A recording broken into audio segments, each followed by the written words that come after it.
नमस्कार, धार न्यूज में आपका स्वागत है। मैं हूं दिनेश सोनवानिया और विधानसभा की चुनाव यात्रा को लेकर धार न्यूज की टीम आज पहुंची है मनावर की विधानसभा में। यहाँ आपको बता दें कि मनावर विधानसभा में 7 प्रत्याशी अपनी किस्मत को आजमा रहे हैं, जहाँ पर की ये सीट जो है रंजना बघेल जो कि कैबिनेट मंत्री भारतीय जनता पार्टी से थी, उनको इस बार टिकट नहीं दिया गया। काफी कोशिश की गई, नाराज भी हुई, लेकिन प्रदेश संगठन और केंद्रीय संगठन के द्वारा उनको मना दिया गया। और उसके बाद यहाँ पर जो टिकट भारतीय जनता पार्टी को दिया है, हिंदू नेता जो थे जिनकी बड़ी स्वच्छ छवि बताई जाती है गोपाल कन्नौज की, उनके सुपुत्र शिवराम कन्नौज को यहाँ पर टिकट दिया है। आपको यही बता दें कि मनावर में जो जयस और कांग्रेस से सब मिलकर जो एक चुनाव लड़ा गया था, हीरालाल अलावा जो कि प्रदेश में सबसे ज्यादा मतों से जीते थे, ये वो वाली विधानसभा सीट है। धार न्यूज का कारवा अब यहाँ पहुंचा है धार जिले की मनावर विधानसभा में, जहाँ पर की रंजना बघेल जो कि कैबिनेट मंत्री थी, जो पूर्व में यहाँ पर भारतीय जनता पार्टी से चुनाव जीती थी। उसके बाद यहाँ पर हीरालाल अलावा जो कि जयस और कांग्रेस से मिलकर जिन्होंने चुनाव लड़ा था और उन्होंने यहाँ पर विधायकी प्राप्त की थी।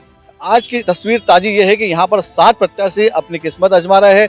यहाँ पर जो है पूर्व जो कि हिंदू नेता की छवि पाने वाले गोपाल कन्नौज, उनके सुपुत्र शिवराम कन्नौज को यहाँ पर पार्टी ने टिकट दिया है। आपको बताते कि पढ़े लिखे प्रदेश के सबसे कम उम्र के युवा जो कि अब की बार यहाँ से मनावर विधानसभा से भारतीय जनता पार्टी से चुनाव में आए हैं। वहीं यहाँ पर हीरालाल अलावा को फिर से टिकट दिया गया है। यहाँ के मतदाताओं का मूड जानने के लिए धार न्यूज की टीम पहुंची है मनावर की विधानसभा में।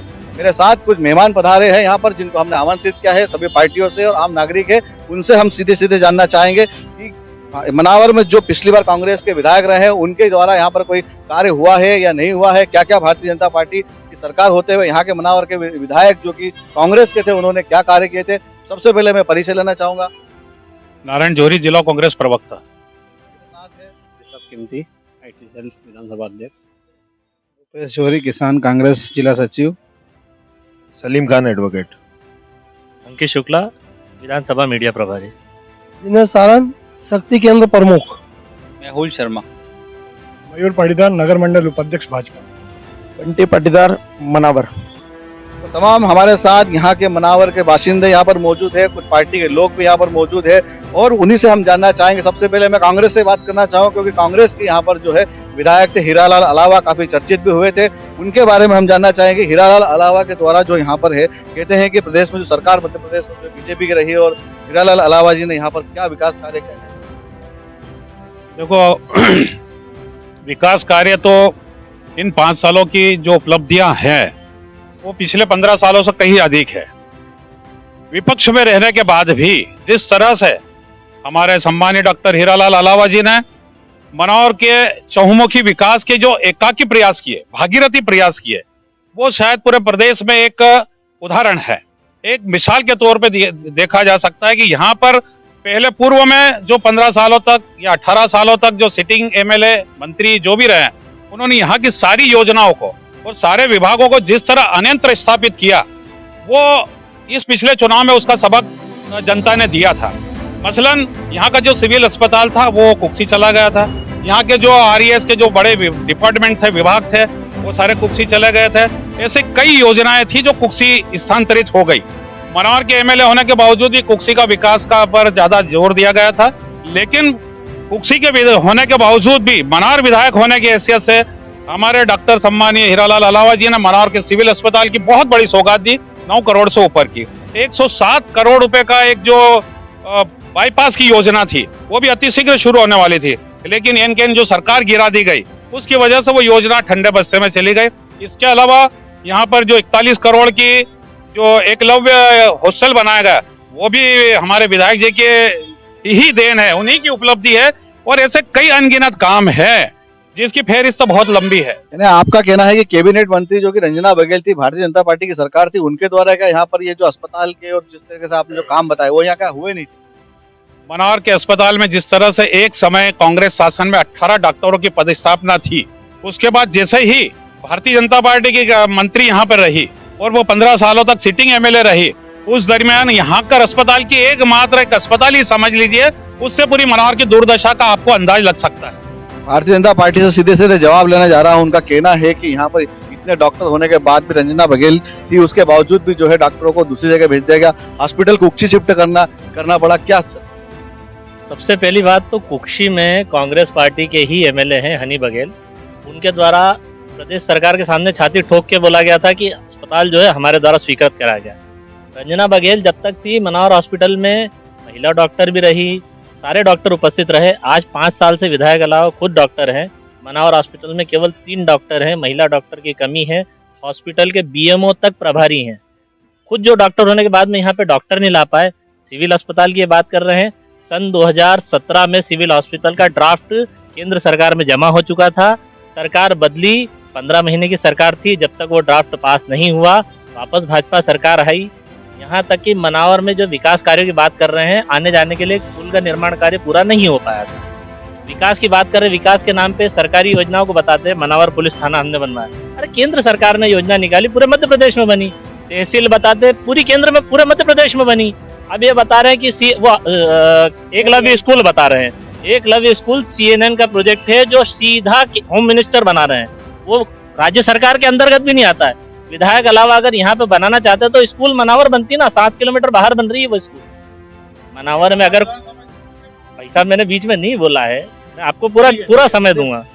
अपन आज की तारीख में बात करें, विधायक अलावा द्वारा एक रोड भी स्वीकृत नहीं करवाया गया। सारे रोड 2018 से पहले के बने हुए हैं।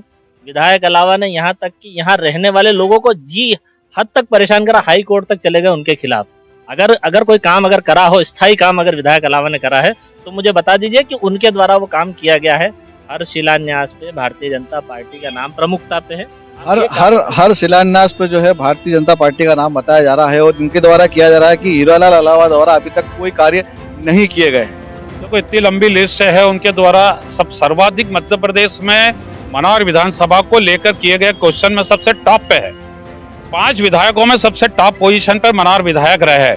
उन्होंने अपने लेटर हेड पर मनावर की तमाम योजनाओं के लिए स्वीकृत के लिए एडी से चोटी तक का जोर लगाया। सरकार सीधे फायदा नहीं पहुंचाना चाहती है। सरकार सीधा एमएलए के नाम पर काम नहीं करना चाहती है। काम सिर्फ इन्हीं 5 सालों में हुए हैं, लेकिन उसके बावजूद सरकार की जो मंशा थी वो उन्होंने दलगत राजनीति से ऊपर हट के अगर करती तो हर एक शिलान्यास पे, हर एक लोकार्पण पे कांग्रेस विधायक का नाम होता। लेकिन जिस तरह यहाँ पर जो काम पहले कांग्रेस शासन में कॉलेज बना था वो आज तक कॉलेज है। पीजी क्लासेस की 18 सालों में एक भी फैकल्टी नहीं बढ़ी। ये उस 18 सालों में क्यों नहीं बढ़ाई? 18 सालों में लाडली बहना योजना की याद क्यों नहीं आती है कांग्रेस बीजेपी को? ये सारी योजनाएं हैं वो कांग्रेस शासन की देन है। पुनासा डैम हो, ओंकारेश्वर हो या इंदिरा सागर हो। लाडली बहना योजना जो है कांग्रेस को अभी याद है, बीजेपी को अभी याद आई है, इनका ऐसा कहना है। मुझे आपसे जानना चाहूंगा, शक्ति केंद्र प्रमुख है, लाडली बहना योजना की अब क्यों याद आई है भारतीय जनता पार्टी? लाडली बहना योजना शिवराज की अपनी उपलब्धि है इस प्रदेश को, और सारी बहनों को एक राखी का तोहफा दिया गया है। कांग्रेस शिवराज जी के बाद में एक लाडली लक्ष्मी योजना की बात कर रही थी, जबकि शिवराज जी ने उस योजना को लागू करके हर बहनों के खाते में आज की तारीख में 4200 रुपए डाल चुके हैं वो। और आगे भी जब इस योजना को आगे भारतीय जनता पार्टी की सरकार बनेगी तो उसे 3000 तक ले जाने की जो घोषणा की है वो भारतीय जनता पार्टी की सरकार शिवराज जी के कार्यकाल में पूर्ण करेगी। एक और सवाल यहाँ पर जो उठ के आया था, ये कहना था कि भारतीय जनता पार्टी की सरकार मध्य प्रदेश में भी है और पास के राज्य गुजरात में भी है। दोनों जगह महंगाई का मुद्दा काफी फैला हुआ है। वहाँ और यहाँ के पेट्रोल डीजल गैस में 21 रुपए का फर्क है। बीजेपी के ही कार्यकर्ताओं से पूछना चाहूंगा, ये समर्थित लोग हैं, उनका क्या कहना है कि 2 राज्य बिल्कुल सटे हुए हैं, गुजरात मध्य प्रदेश, वहाँ से यहाँ के पेट्रोलियम पदार्थों में 20 से 21 रुपए का फर्क है। ऐसा हर सरकार का केंद्र सरकार और राज्य सरकार मिलकर पेट्रोल का दाम तय करती है। केंद्र सरकार का अपना वेट होता है, राज्य सरकार का अपना वेट होता है। कहीं कहीं पेट्रोलियम पदार्थ का आवागमन के ऊपर भी निर्भर करता है, तो इस कारण रेट में अंतर आता है। लेकिन केंद्र सरकार के द्वारा सभी राज्यों को एक मापदंड पे दिया जाता है, लेकिन राज्य सरकार का अपना वेट है। यहाँ से जो हमारे पेट्रोलियम के जो डिपो हैं वो यहाँ से कहीं दूरी पर पड़ता है, इस कारण रेट में अंतर है। बाकी कोई ऐसा कोई विषय नहीं है। लेकिन फिर भी पेट्रोलियम का और ये जो विषय है ये चुनावी विषय नहीं है। जो राष्ट्रहित के जो लोग हैं, जो राष्ट्रहित में सोचते हैं, वो 150 रुपए क्या 200 रुपए भी पेट्रोल हो जाएगा तो राष्ट्रहित में ही वोटिंग करेंगे। महंगाई तो बढ़ रही है ना। आज अगर पड़ोस के देश में अगर 21 रुपए का दोनों राज्यों में फर्क पड़ता है तो कहीं ना कहीं मतदाताओं में भी तो इस बात का फर्क पड़ेगा। जिस प्रकार राजस्थान और छत्तीसगढ़ भी मध्य प्रदेश से लगे हुए राज्य हैं, वहाँ पर भी मध्य प्रदेश और के ही समान रेट में मिल रहा है। लेकिन आपको बता दें कि 40% एक्साइज ड्यूटी जो है मध्य प्रदेश में ही जाता है। इस कारण से बताया जाता है कि मध्य प्रदेश में जो है पेट्रोलियम पदार्थों पर अन्य चीजों का जो है रेट ज्यादा है। वकील साहब से पूछना चाहूंगा कि हीरालाल अलावा जी ने पिछली बार जो चुनाव लड़ा था वो जयस की एक संगठन के साथ में लड़ा था। इस बार क्या जयस और कांग्रेस में जो टूट फूट नजर आ रही है क्या? देखिए, पिछली बार जब अलावा जी ने चुनाव लड़ा था उस समय भी कांग्रेस के कार्यकर्ता साथ में थे, अभी भी कांग्रेस उनके साथ में है और कोई टूट फूट का ऐसा कोई मुद्दा है नहीं यहाँ पे। रही बात बीजेपी की, तो बीजेपी ने इन 15-18 सालों में जो महंगाई बढ़ी है या जो शिक्षा के क्षेत्र में, या हम सोचे कि बेरोजगारी जो बढ़ी है, वो बेरोजगारी सबसे बड़ा मुद्दा रहेगा इस चुनाव में, क्योंकि आने वाला समय युवाओं को कई सालों से रोजगार नहीं मिला है। घोटाले हो रहे हैं, अभी पटवारी घोटाला लेटेस्ट है, घोटाले पे घोटालेबाज गवर्नमेंट है और एक से बढ़कर एक घोटाले लगातार हो रहे हैं और आने वाले समय में जनता इसका जवाब देगी और इन घोटालेबाज सरकार को जड़ से उखाड़ेगी। पिछली बार जो है हीरालाल अलावा के साथ में पूरी तरह से कंधा मिलाने वाले जो साथी थे वही उनके खिलाफ आज चुनाव में खड़े हो गए हैं और वो निर्दलीय रूप में आज जयस की तरफ से खड़े हुए हैं आप आम पार्टी से। क्या उसका खामियाजा भुगतना नहीं पड़ा? देखिए, ऐसा होता है कि 100% लोगों को संतुष्ट नहीं किया जा सकता और कुछ एंटी इनकम्बेंसी होती है। मैं समझता हूं कि अगर कोई निर्दलीय खड़े भी हो रहे हैं तो उससे कोई नहीं है और निश्चित रूप से पूरे मध्य प्रदेश में कांग्रेस की सरकार बन रही है और मनावर विधानसभा भी भारी बहुमतों से डॉक्टर अलावा जी। नए कैंडिडेट खड़े किए गए हैं अपने यहाँ से शिवराम कन्नौज जो कि पढ़े लिखे कैंडिडेट कहे जाते हैं। मध्य प्रदेश में सबसे कम उम्र के युवा को जो खड़ा किया गया है, तो क्या वो सरकार चला पाएंगे जीतने के बाद? उनको कोई अनुभव नहीं है, एक भावनाओं के आधार पर उनको खड़ा कर दिया गया है और सारी युवा टीम जो है उनके साथ में जा रही है और उनमें सरकार चलाने का कोई अनुभव नहीं है, इस क्षेत्र का अनुभव नहीं है। उनके पिता भी पूर्व में निर्दलीय इलेक्शन लड़ चुके हैं, तो जनता सब जानती है कि किसको वोट डालना है किसको नहीं डालना है। यहाँ पर इलेक्शन जो हो रहा है किसानों के मुद्दों पर इलेक्शन होगा। मनावर विधानसभा में जो बारिश हुई थी अभी, जिससे बहुत हानि पहुंची थी किसानों को, इसका सर्वे आज तक नहीं हुआ। तो शिवराज सिंह सरकार ने आज तक कोई भी किसानों का कर्जा माफ़ी की घोषणा नहीं करी, 3 हार्स पावर 5 हार्स पावर की मोटर की घोषणा नहीं करी। लाडली बहनी योजना आज याद आई, कोरोना काल में लाडली बहना योजना कहाँ चली गई थी। आज जो भी मुद्दा होगा किसानों के, उसमें यूरिया खाद का ले लो और इतनी मुसीबत में सरकार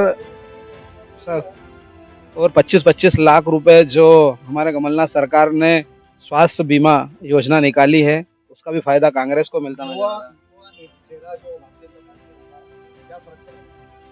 फर्क तो कोई नहीं पड़ना है उसमें, कायदे से अगर फर्क पड़ना रहता तो पिछले 1 साल से जिला पंचायत सदस्य है, जिस क्षेत्र से उस क्षेत्र का एक भी काम बता दें उन्होंने किया हो। तो सरकार भी उनकी थी, भाजपा की सरकार थी, अगर पढ़े लिखे है, नौजवान है, इंजीनियर है तो एक आध काम बता देते आप। कुछ काम नहीं है, अनुभव जरूरी है, अनुभव की अभी कमी है। पिछले वर्ष की जरा जो पिछले चुनाव में जो हीरालाल अलावा को जो यहाँ पर शिद्दत मिली थी, जिस तरह से बड़ा वोट का एक नया कैबिनेट मंत्री को बड़े भारी बहुमतों से हराया गया था, इस बार क्या स्थिति बनने वाली है? शिवराम तो नए व्यक्ति को उतारा गया है और जो जयस के साथ मिलकर चुनाव लड़ा था, तो क्या इस बार भी जिस तरह से बताया जा रहा है जोरी जी द्वारा कि वापस से हमारे ही कैंडिडेट जीतने वाला है? हाँ, पिछली बार जो भारतीय जनता पार्टी की सरकार थी वो जनता के साथ मिलके ईमानदार राजनीति के चलते अपना प्रचार प्रसार कर रही थी, पर कुछ झूठ जो कांग्रेस पार्टी द्वारा फैलाए गए थे, जिसमें सबसे बड़ा झूठ था किसानों के घर जा जाके रात को कुछ लोग जमीन नाप रहे थे कि आपकी जमीन फैक्ट्री में जाने वाली है। लोगों को डराया गया, 2 लाख रुपए कर्जा माफ का झूठ फैलाया गया और सबसे बड़ी बात बोली गई कि हम हर बेरोजगार को 4000 रुपए बेरोजगारी भत्ता देंगे। बात जब करी जाती है तो ये करना चाहिए कि ये चीज मिले कि नहीं मिले। आज की तारीख में जब स्थानीय युवा मिला है तो विधायक अलावा के पांव कांप रहे हैं। पिछली बार जो झूठ बोला गया था उस झूठ का नतीजा ये हुआ कि उनके साथी आज विरोध में खड़े। एक भी व्यक्ति जो उनके साथ था उसको रोजगार तो दूर की बात है, कहीं पे एक छोटा मोटा काम भी नहीं मिला, एक फोन भी नहीं लग गया उनके साथ में। जिस व्यक्ति के कारण लाल सिंह बर्मन जो यहाँ का लोकल का है, डोंचा का रहने वाला, उस व्यक्ति के साथ धोखा करा गया। राष्ट्रीय जयस संरक्षक होने के नाते उन्होंने प्रदेश अध्यक्ष को लात मार के पार्टी से बाहर निकालने की कोशिश करी। रंजना बघेल जो कि कैबिनेट मंत्री रही है, उनका विधानसभा क्षेत्र रहा है, उनका निवास भी यहाँ के पास में रहा है, आखिर ऐसी क्या स्थिति बनी थी कि रंजना बघेल को इतनी बुरी तरह से यहाँ पर हार का सामना करना पड़ा था? मैं जानना चाहूंगा कि इतनी क्या स्थिति बनी थी कि रंजना बघेल को इतना बुरी तरह से यहाँ पर हारना पड़ा? रंजना बघेल जी बुरी तरह से नहीं हारी, आपसी कुछ मन मुटाव और किसी कार्यकर्ता के मन में जो उनके प्रति द्वेष थे उसकी वजह से, और जो कहा जाता है कि भीतर घात ही हमेशा सबसे ज्यादा खतरनाक होती है, उस वजह से हुआ था। दीदी का आज भी कोई विरोध नहीं है, आज भी उनके कार्यकर्ता पूरे नगर क्षेत्र ग्रामीण में आप जाएंगे सब दूर रंजना दीदी की सब बढ़ाई करते हैं। उनके द्वारा जो भी विकास कार्य करे गए हैं, आज भी हीरालाल अलावा जी उनके मुकाबले में 1% भी नहीं कर पाए। विरोध नहीं था, होता है किसी व्यक्ति के आपको उसका नहीं जमता है तो आप उसके लिए पर्सनली कुछ गड्ढा खोद सकते हैं। इस वजह से पिछली विधानसभा हम हारे थे। बाकी इस बार जैसा कि भैया ने बताया कि नए आपने प्रत्याशी को दिया है, युवा प्रत्याशी, हम आपको जीत के बताएंगे, विधानसभा अच्छे से चला के बताएंगे। और हमारे द्वारा जो हमको आपको योजनाएं बता रहे हैं, आयुष्मान हो, लाडली बहना हो, जो भी, इनको तब याद आई नारी सम्मान जब हमने लाडली बहना चलाई। इनको 25 लाख आज दिख रहे हैं जब हमने 5 लाख रुपए दिए। इन लोगों को जब 70 साल की राजनीति में इनको नहीं दिखा था कि गरीब किसान की नौकरी नहीं लग रही। आज बेरोजगारी इनको, मैं पूरे भारत की बात कर रहा हूँ। मैं आपसे कांग्रेस की बात नहीं कर रहा हूँ, मैं आपकी पार्टी के हित की बात करते हो ना। हम लोगों ने योजनाएं लागू करी, हम लोगों ने हर चीज को सुचारू करा, तो आपकी आंखें खुल गई। आपको आज सब दिख रहा है, मेरी बहन है, मेरा परिवार है, सब कुछ है। बेरोजगार अतिथि शिक्षकों को परमानेंट शिवराज जी ने करा है, पटवारियों को भर्ती में परमानेंट शिवराज जी ने करा है। ये उस समय कहाँ थे ये लोग? एक साथ सब चीज अगर कर दी जाएगी तो फिर ये पॉसिबल नहीं है, कुछ कुछ करके ही होगा। और रंजना बघेल जी के साथ जो है भीतरघात मानी गई है कि भीतरघात हुई थी, उस समय आपसी लोगों ने ही तोड़फोड़ की थी, क्या मानते हैं भीतरघात थी? दीदी का हारने का कारण ये रहा कि अपने डॉक्टर हीरालाल अलावा ने झूठे वादे करे, कमलनाथ जी ने झूठे वादे करे, और दीदी का आज भी मनावर क्षेत्र में, मनावर विधानसभा में दीदी का आज भी अच्छे खासे कार्यकर्ता है दीदी के साथ, और दीदी बीजेपी का काम आज भी करेंगे। शिवराम कन्नौज से दीदी नाराज नहीं है। शिवराम कन्नौज से दीदी नाराज नहीं है, लेकिन दीदी ने ही निर्दलीय फॉर्म भर दिया था और प्रदेश और केंद्रीय संगठन के द्वारा उनको समझाया गया, यहाँ तक कि उन्हें प्रलोभन दिया गया। ऐसी कोई बात नहीं कि उन्होंने फॉर्म उठाया। आपने जब रंजना बघेल का इंटरव्यू देखा था, उन्होंने खुद कहा कि मैंने फॉर्म नहीं भरा है, के समर्थन में जितने भी कार्यकर्ता एकत्रित हुए उन्होंने फॉर्म भरा है, और कार्यकर्ता की बात मानना ही नेता का असली काम होता है। भारतीय जनता पार्टी के शीर्ष नेतृत्व से बात करी, सभी कार्यकर्ताओं से बैठ के चर्चा की गई, और सभी ने एक सुर में कहा कि भारतीय जनता पार्टी को हम सभी को विजय बनाना है। मुख्यमंत्री की सभा में सभी कार्यकर्ता मंच के साथ थे, रंजना बघेल भी थी, शिवराज कन्नौज भी थे, तो एक बड़ी सभा को संबोधित किया गया। वहाँ पे स्पष्ट लिखा गया कि 70 साल में कुछ भी नहीं किया, कांग्रेस ने सिर्फ मिसाइल उठाए, ऐसा आरोप लगा है। तो हमारे बहुत काबिल भारतीय जनता पार्टी के अनुभवहीन लोग यहाँ पर एकत्रित हैं। तो 70 साल का अगर आप रिकॉर्ड देखेंगे तो 70 साल में एम्स किसने बनाया, इसरो किसने बनाया, IIT किसने बनाया, इस देश का भाखड़ा नंगल किसने बनाया, ये पूछा जाए इनसे। ये 70 साल का तो छूट पूछ ले, लेकिन इनका 15 साल का कार्यकाल बता दे, 18 साल के कार्यकाल की एक सी उपलब्धि बता दे कि अगर 18 साल के कार्यकाल की उपलब्धि होती तो जन आशीर्वाद की जरूरत नहीं पड़ती, है ना। 70 साल में जो हिंदुस्तान में किया है वो पूरी दुनिया जानती है। जब भारत के पास सिर्फ 300 करोड़ मात्र पैसा था आजादी के बाद, आज हम 4.5 लाख करोड़ की विदेशी मुद्रा के मालिक है। ये बीजेपी के 10 साल की नीतियां है। बीजेपी ने ऐसा कौन सा परचम लहरा दिया कि 10 साल में भारत की अर्थव्यवस्था आसमान छू रही है। ये जो FDI का जो पिछली बार जो विरोध किया गया था 10 साल पहले, वो FDI भारत में लागू की गई। तो ये सारी योजनाएं कांग्रेस की लागू की जा रही है। कांग्रेस ने जो किया है वो इस देश में आज जो इनके पास जो 54 का जो टीका लगा हुआ है ना, वो कांग्रेस की देन है, जिससे आज खड़े होकर आज स्वस्थ होकर आप अपना यहाँ पे भाषण दिया जा रहा है। 10 साल से जो है सारी योजनाएं जो है वो बीजेपी अब लेके आई है, ये इनकी पूर्व की योजनाएं बता रहे हैं।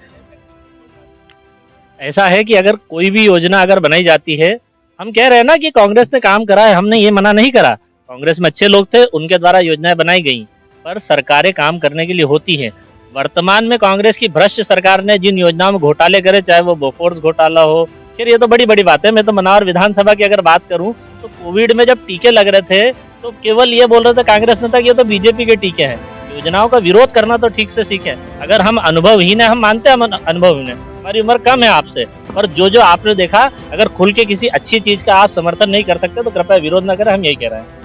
आरोप प्रत्यारोप तो इसी तरह से लगते रहेंगे और दोनों पार्टी अपनी अपनी तरफ से कहने जा रही है कि हमने कार्य किया है, कांग्रेस कह रही हमने कार्य किया है। लेकिन अब पता चलेगा कि इस बार का जो सरकार किसकी बनती है, विधानसभा किसकी बनती है। धार न्यूज का ये चुनाव का कारवा चलता रहेगा, देखते रहिए धार न्यूज।